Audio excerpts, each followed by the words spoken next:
60 miles off the coast of what was once British Malaya, in water deep enough to keep a secret, two of the most powerful warships in the world lie upside down in the dark. They have rested there since a single morning in December of 1941. Around 840 men went down with them. Many of those men are still inside. Their families were told the ships had been lost. What few of them were ever told, in any words that mattered, was that the ships had become a grave. That grave has a name. 2 names. And even now, more than 80 years on, that grave is being robbed.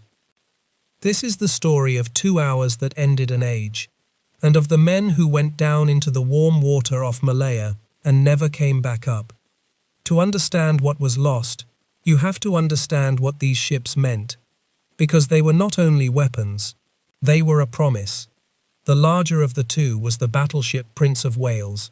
She was almost brand new, one of the most modern battleships afloat, heavy with guns and armor, a floating fortress that had cost a fortune and carried the pride of a nation on her decks.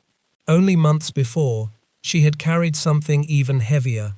In August of 1941, she had steamed to a quiet bay off the coast of Canada and hosted a secret meeting between the British Prime Minister and the American President. On her decks, hundreds of sailors gathered for a Sunday service beside the two most powerful men in the free world, and out of that meeting came a document that spoke of a better world after the war, of freedom and of peace. The Prince of Wales had carried the hope of that better world on her deck. The men who crewed her had watched it happen from the rails, and some of them wrote home about the day they stood a few feet from the Prime Minister and the President and sang the old hymns together on the open sea. Most of that crew were very young. They had joined a ship that seemed to sit at the very center of history. None of them could have guessed how far east she would take them, or how little time some of them had left. She had also seen battle. That same spring, she had fought the most feared warship in the German Navy, the Bismarck, in the icy North Atlantic. She was hit and forced to break off, but she had struck the German giant and helped set in motion its destruction. She was, in every sense, a symbol of what a great ship could do. Beside her steamed the Repulse. She was older, a battlecruiser from an earlier war, long and fast and elegant, but with thinner armor. Her crew loved her. She had spent the early war chasing German raiders across the Atlantic, and she had earned the quiet loyalty that sailors give to a ship that keeps bringing them home. Between the two ships there were more than 2,500 men, officers and stokers, gunners and cooks, signalmen and boys barely out of school, men from mill towns and fishing villages and crowded city streets, who had trained for war on cold northern seas and now found themselves sweating under a tropical sun on the far side of the world, a very long way from anyone who loved them. Together, these two ships were sent halfway around the world for one reason: to frighten an empire. By the autumn of 1941, the storm in the Pacific was almost visible. Japan was expanding, and the great British naval base at Singapore, the fortress of the empire in the east, suddenly looked exposed. So Britain made a decision that was as much about theatre as about war. It would send a small, powerful squadron east, 2 capital ships, flying the flag, and their mere presence, it was hoped, would make Japan think twice. Show the flag, show the guns, make the enemy hesitate. It was a gamble built on an old assumption that the sight of a battleship was still the most frightening thing a navy could put on the water. For centuries it had been true. A great ship was a nation's fist, and every navy in the world understood the language of it. What no one in London wanted to believe, in the last weeks before the storm broke, was that the language had already quietly changed. The squadron was called Force Z. Around the two great ships steamed 4 small destroyers, the Electra, the Express, the Tenedos, and the Australian ship Vampire, whose crews could not have known how soon they would be picking their friends out of the sea. And command of all of it was given to an admiral named Tom Phillips. Phillips was a small man, so short that behind his back the fleet called him Tom Thumb. He was clever, precise, and utterly confident in the power of the big ship. Like many senior officers of his generation, he did not truly believe that aircraft could sink a fast, modern, well-defended warship at sea. Battleships, in his world, ruled the waves. Aircraft were a nuisance to be swatted away. It is said that he had argued, more than once, that bombers were no real threat to a battleship that was properly handled. Within days, that belief would be tested to destruction, and he would not survive the answer. Then, on the 7th and 8th of December, the world turned over. Half a world away, Japanese aircraft fell on the American fleet at Pearl Harbor. On that same stretch of hours, on the other side of the dateline, Japanese soldiers were already wading ashore on the beaches of northern Malaya, driving south towards Singapore. The war that Force Z had been sent to prevent had begun anyway. And now the two great ships were no longer a threat to be feared. They were targets. Admiral Phillips made his choice quickly. He would take Force Z north, into the South China Sea, and strike the Japanese invasion fleet while it was still spilling men and supplies onto the Malayan coast. It was bold. It was aggressive. It was exactly what the Royal Navy expected of its admirals. And it carried one terrible flaw. Force Z would be sailing into waters ruled by enemy aircraft, and it would be sailing without air cover of its own. There was meant to have been a carrier. An aircraft carrier had been assigned to join the force and give it fighter protection from the sky. But she had run aground weeks earlier and was far away under repair. So the ships went north without her, naked to the air, trusting to their guns and to the belief of their admiral that they did not need anyone to protect them from above. For a day and a half they searched. The weather, for a time, hid them, low cloud and rain drawing a grey curtain across the sea. But the Japanese knew they were coming. A submarine spotted them. Scout planes began to shadow them from a distance, and Phillips understood that his one real advantage, surprise, was gone. Reluctantly, he turned Force Z around and set course back towards Singapore. He might have made it home, but in the small hours of the 10th of December, a signal reached him reporting a Japanese landing at a place called Kuantan, on the coast almost directly on his route south. Phillips turned to investigate. The report was false. There was nothing at Kuantan, but the detour had cost him precious time, and it had held his ships out in open water just long enough. And here is the detail that historians have argued over ever since. Admiral Phillips kept radio silence. He did not signal ahead for fighter cover as he moved to investigate Kuantan. There were aircraft in Singapore that could have been called forward, whether from stubbornness or from a fear of giving away his position, or from that deep old faith that his ships could look after themselves. He stayed silent, and so the airfields never knew exactly where he was. It is easy, from a distance of 80 years, to call it a mistake. It is harder, and fairer, to see a man trusting the rules he had lived by for 40 years, on the last morning those rules would ever apply. He was not a fool. He was simply certain. And certainty, that day, was fatal. Just after 11 in the morning, on the 10th of December, the first enemy aircraft appeared. They came up from the south, from bases hundreds of miles away, wave after wave of bombers and torpedo planes of the Japanese Naval Air Arm. Nearly 90 aircraft in all, flown by crews who had trained for precisely this task. They found the two ships in open water, with no friendly aircraft anywhere in the sky above them. On the decks below, men looked up and counted the specks gathering against the cloud, and understood, in a single glance, that no one was coming to even the odds. Whatever happened in the next 2 hours, they would face it alone, with the guns they had, in the middle of an empty sea. What followed lasted a little under 2 hours. The first bombs fell on the Repulse, starting fires but not stopping her. Then came the torpedo planes, sweeping in low over the water, and here the old battlecruiser showed what she could do.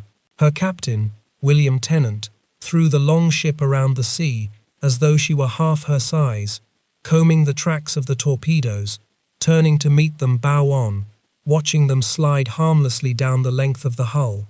Again and again they came, and again he dodged them. By some accounts, his ship evaded nearly 20 torpedoes. For a while, it seemed the Repulse might live. She could not do it forever. The attacks came from several directions at once now, and no amount of seamanship can save a ship from torpedoes aimed so that whichever way she turns into one of them. A little after 12:30, the torpedoes began to strike home. Several tore into her in quick succession. The Repulse rolled over and went down by the stern, and she sank quickly, taking with her more than 500 of her crew. The men who could, jumped. And here the records hand us something that is hard to verify and harder to forget. It is reported that as the Repulse rolled over, some of the men already in the water turned back toward her and gave 3 cheers. 3 cheers for the ship, and for the captain who had fought her so well. Whether every part of that is exactly true, we cannot fully know. But the men who carried the story home believed it, and it has the ring of something sailors would do. Tennant lived. He was pulled from the sea, and he would go on to help plan the artificial harbours that made the invasion of Normandy possible. But that morning, he was simply a man in warm water, watching his ship die. The Prince of Wales died harder and slower. Early in the battle, a single torpedo had struck her in a cruel spot, back near her propeller shafts, and the damage rippled through the great ship, jamming a rudder, flooding compartment after compartment, cutting her power.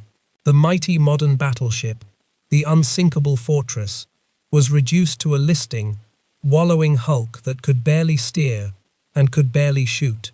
The bombers came back for her and struck her again and again.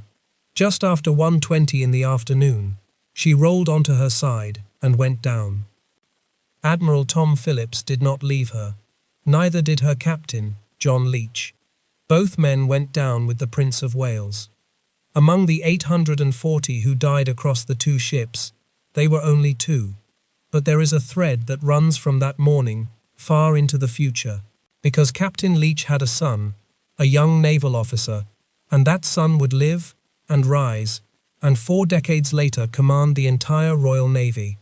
That morning, the son was thousands of miles away. His father was going down with his ship.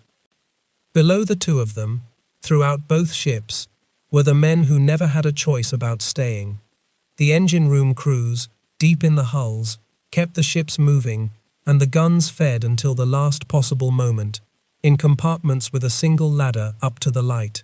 When a great ship rolls over, those are the men least likely to get out. They are part of the reason the number is so high. They are also the men whose names almost no one remembers today. And then, in one of the small, quiet cruelties of that day, aircraft came. Not Japanese now, British. A handful of fighters from Singapore scrambled at last when an emergency signal finally reached them, roared over the scene just as the Prince of Wales was giving up. They were minutes too late. The call for help had gone out only after the first attack was already underway, and by the time the fighters arrived, there was nothing left to defend. They circled over a widening stain of oil and wreckage, over hundreds of men in the water, and all they could do was watch. 7 minutes. That was how quickly the fighters had come, once the call finally reached them.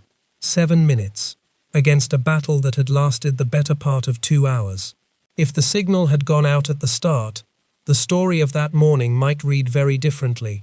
It did not. The destroyers moved in. The small ships of Force Z, which had been powerless to stop any of it, now did the only thing left to do. They pulled men out of the sea. Oil-covered, burned, half-drowned, more than 2,000 men were dragged from the water and saved. But 840 were not. They went down with the steel, into the dark, and they are there still. When the news reached London, it landed like a physical blow. The British Prime Minister would later say that in the whole of the war, he never received a more direct shock than the loss of those 2 ships. He understood at once what it meant. In a single morning, in open water, Aircraft had hunted down and killed 2 capital ships that were free to move and free to fight back. It had never happened before. Not like this.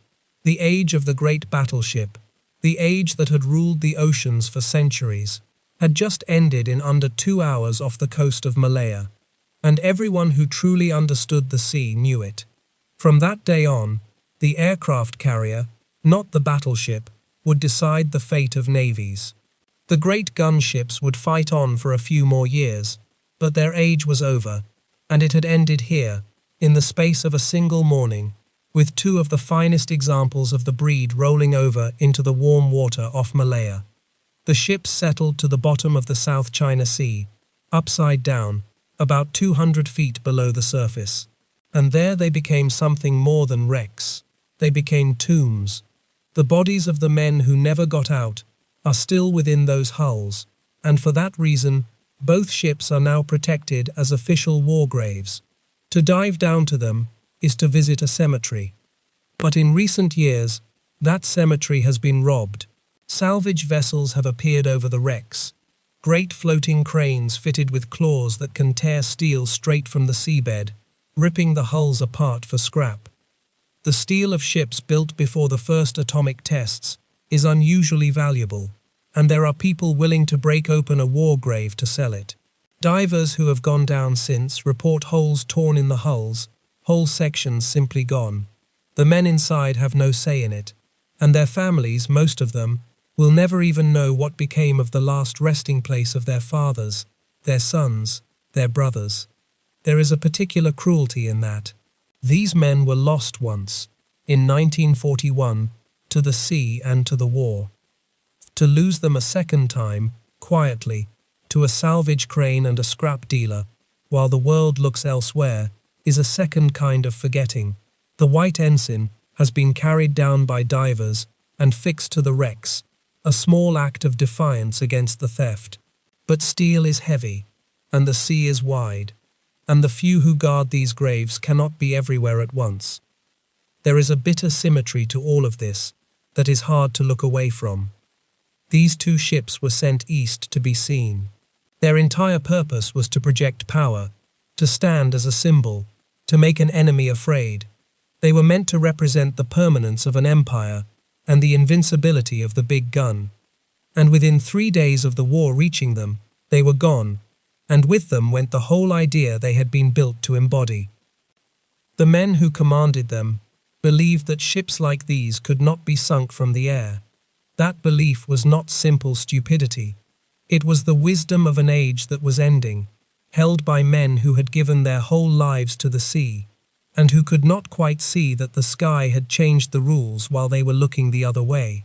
They paid for that belief with their ships and with their lives, and so did the 840 men who had trusted them to be right. And we remember the lesson. Every naval officer since has studied what happened off Malaya on the 10th of December. The event is diagrammed and argued over and taught. The strategic meaning of it is safe, preserved, immortal. It is the men we forget. We remember that the age of the battleship ended that day.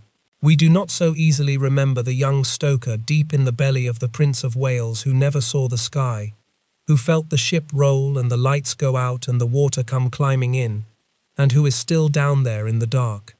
We remember the strategy. We lose the faces. Imagine, for a moment, being one of them. Imagine the heat and the noise below the waterline, the order that never comes, the deck tilting under your feet, and the knowledge, in the last seconds, that the sea is coming and there is no way up. Then hold that image, and remember that it happened 840 times, in a little under 2 hours, on one December morning. 60 miles off the coast of Malaya, in water deep enough to keep a secret, 2 great ships lie upside down in the dark, and 840 men lie with them. They went to sea to be seen, and they ended unseen, in a grave that most of the world has forgotten, and that a few have come only to rob. They deserved better. They still do. If you believe the men inside those hulls should be remembered as more than a lesson in a textbook, then stay with us, and remember them with us. because a name spoken aloud is a life honored, and no one who went down off Malaya should be lost a second time to silence.